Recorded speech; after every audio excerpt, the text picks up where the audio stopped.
우주는 팽창하고 있습니다. 이건 주장이나 가설이 아닌 명백한 사실입니다.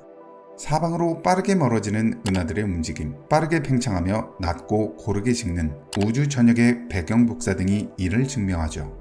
이런 우주 팽창 사실을 인류가 알게 된 것은 지금으로부터 100년도 채 되지 않았습니다. 100년, 너무나 짧은 시간입니다. 하지만 너무 명백한 사실이기에 우주를 향한 인류의 관점을 완전히 바꾸어 놓기 충분했습니다. 팽창, 우주의 팽창. 우리는 이 단어들을 들었을 때 몇 가지 의문을 가지게 됩니다. 팽창의 중심은 어디이며 팽창하는 우주의 바깥에는 무엇이 있는가? 라고 말이죠. 결론부터 말씀드리자면 우주의 팽창에는 중심도 없고 우주의 바깥이라는 것도 없습니다. 한 가지 예를 들어보겠습니다. 표면에 점이 여러 개 찍힌 풍선을 불면 풍선이 커지면서 점과 점 사이가 멀어집니다. 풍선 표면에 찍힌 점을 행성 혹은 은하라 가정했을 때 점에 사는 생명체에게는 우주는 팽창하고 있습니다. 이 생명체에게 3차원이란 존재하지 않으므로 풍선이 어디로 커지는지 알 수 없는 것이죠. A라는 점을 기준으로 잡으면 다른 모든 점은 그 점에서 멀어지는 것이고 이건 기준을 바꿔도 마찬가지입니다. 모든 점이 중심이 될 수 있기 때문에 어떤 점도 중심이라고 할 수 없는 것이죠. 즉, 팽창의 중심은 없는 것입니다.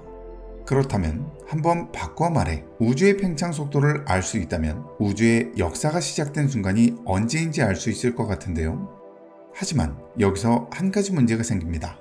현재까지 밝혀진 바에 따르면 우주 팽창 속도의 측정 방법은 크게 두 가지입니다. 이 두 가지 방법으로 각기 다르게 측정했을 때 우주의 팽창 속도는 현저히 다르게 나타납니다. 즉, 우주라는 같은 대상을 측정하는데 측정 방법이 다르니 다른 값을 내놓은 것인데요. 이렇게 문제의 원인에 대해서는 현재 천문학계에서도 활발하게 연구 중이며 이를 허블 텐션이라고 부르고 있습니다. 오늘은 이 허블 텐션에 대해서 알아보는 시간을 가져보겠습니다. 바로 가시죠. 허블 우주망원경으로도 유명한 미국의 천문학자 에드윈 파월 허블은 우리로부터 멀어져가는 은하들의 후퇴 속도와 은하 거리 사이에 상관관계가 있다는 것을 발견합니다. 이때 은하의 후퇴 속도와 거리 사이를 그려보면 일정한 기울기를 가지는 것을 알 수 있는데 이를 허블의 법칙이라고 부르고 상관관계의 기울기를 허블 상수라 부릅니다. 우리는 이것을 우주의 팽창률로 이해하게 되는데요. 팽창률이란 우주가 얼마나 빨리 팽창해 왔는지를 보여주는 숫자이고 이에 대한 역수는 우리 우주가 지금까지 그 팽창률로 팽창해 오는데 걸린 시간이 되므로 우주의 나이를 추정하는 수치가 됩니다.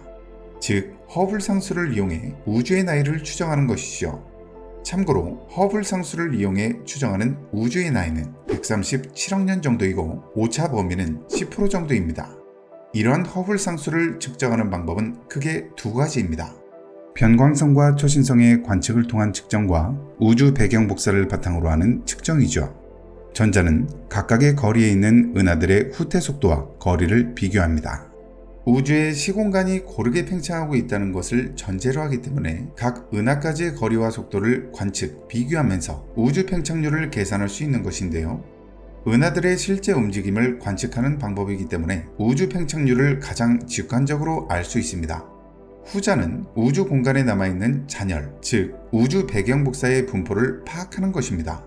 예를 들어 가끔 영화를 보면 추격자들이 꺼져 있는 모닥불의 온도를 보고 추격 대상들이 얼마나 멀리 갔는지 파악하는 장면을 보실 수 있는데요. 현재 우주의 온도를 통해 우주의 팽창 속도를 파악할 수 있는 것이지요. 그렇다면 우리는 당연하게 한 가지 결론으로 생각이 모아지게 됩니다.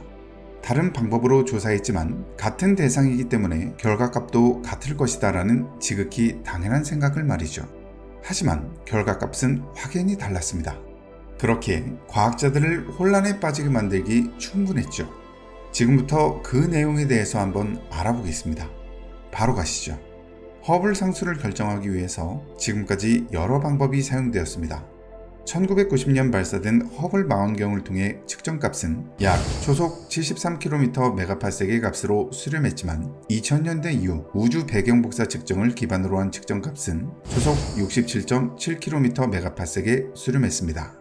기술이 향상됨에 따라 측정 불확실성은 줄었지만 측정값의 범위는 줄어들지 않았습니다. 즉 불일치는 통계적으로 유의미한 것이죠. 이러한 불일치를 허블 텐션이라고 부르고 이는 현대 천문학의 가장 큰 미스테리가 됩니다. 현재까지도 허블 텐션의 정확한 원인은 모르는 상태입니다.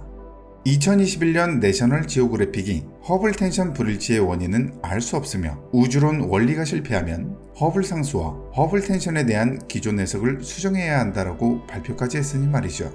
이러한 미스테리에 나사도 의견을 더했습니다. 나사의 과학자들이 허블 망원경에서 얻은 데이터를 분석한 결과 우주 팽창 속도 증가율이 높아졌다는 새로운 사실을 알아낸 것인데요. 물론 이 사실에 대한 원인도 현재까지 밝혀지지 않은 상태입니다. 일각에서는 허블 망원경의 관측 결과가 오류일 수 있다는 의견도 있긴 하지만 해당 연구를 진행한 애덤 리스 연구팀은 초신성 등을 기준으로 한 측정 방식을 통해 오차 가능성을 10만 분의 1로 줄였다며 측정치에 대한 확신을 나타내고 있습니다. 이러한 배경 때문에 팽창 속도에 관한 연구는 두 측정값 사이의 불일치를 어떻게 설명할 수 있는지에 초점을 맞춥니다.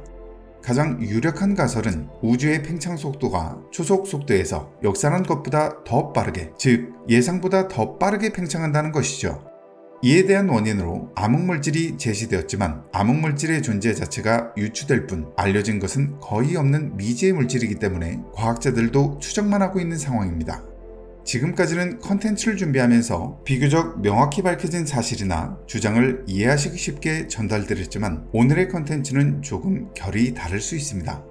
명확히 밝혀진 것이 거의 없는 내용이니 말이죠. 그야말로 미스테리입니다. 기술의 발전이 가속화됨에 따라 우주의 비밀도 빠르게 풀리고 있지만 아직까지 풀리지 않은 우주의 비밀이 더 많기 때문에 어찌 보면 당연한 수순일지 모르겠습니다. 허블 텐션의 미스테리함은 우리가 아직 별들 사이에서 배울 것이 더 많다는 점을 깨닫게 해줄지 모릅니다. 오늘은 우주 팽창과 허블 텐션에 대해 알아보았습니다. 인류의 지적 탐구심은 끝이 없습니다. 작은 궁금증에서 시작해 고민을 거듭하다 작은 자연의 법칙을 발견하고 그걸 활용해 지금의 문명까지 이룩해왔으니 말이죠. 우주에 대한 인류의 탐구는 계속될 겁니다. 그리고 우주의 스토리텔링도 계속될 테죠. 세상에 존재하는 모든 가설은 불확실하고 그 불확실함을 탐구하려는 인간의 탐구는 영원할 테니까요. 여러분의 생각은 어떠신가요? 여러분의 생각을 댓글로 남겨주세요. 저는 여러분의 댓글을 모두 읽고 있습니다. 저 많은 우주에 대한 비밀이 풀리는 그날에 여러분과 함께하기를 바라며 오늘의 영상 마치도록 하겠습니다. 좋아요와 구독은 영상 제작에 큰 힘이 됩니다. 오늘도 영상 시청해주셔서 정말 감사합니다. 지금까지 우주곰들이었습니다. 잘 자요.